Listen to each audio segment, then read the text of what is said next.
The Rotorua Te tribe Ngāti Whakaue celebrate identity at Ohinemutu with dance, song and humour. Recently we joined the first Ngāti Whakaue cultural festival, Whakanuia Whakaue.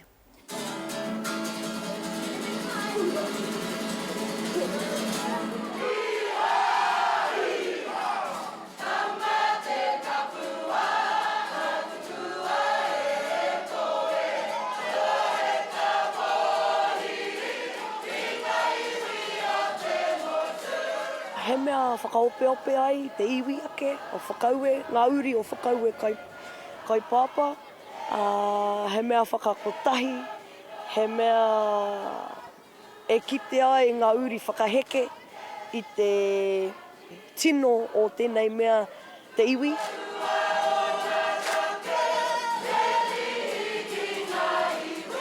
Ahako he maha ke ngā iwi putanua, engari koenei te rangi e kite ai rātou, haere ake nei, tēnei mea te tino o te iwi i roto i tētahi iwi matua.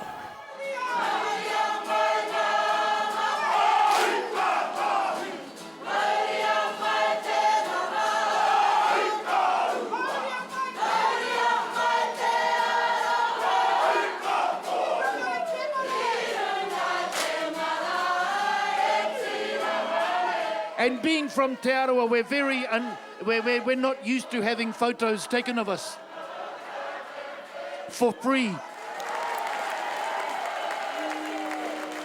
Ngāti Whakaue!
Kia hau he tāne no Ngāti Whakaue, he tāne he tangata i tupu ake i ngā reke o te moana o Rotorua nei.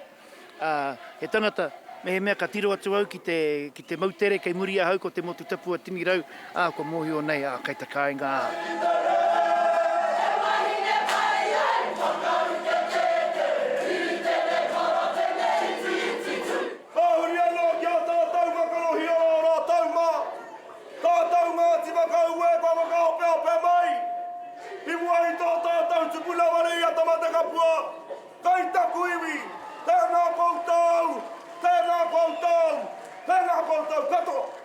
Tairua taru wha, Ngāti Whakaue!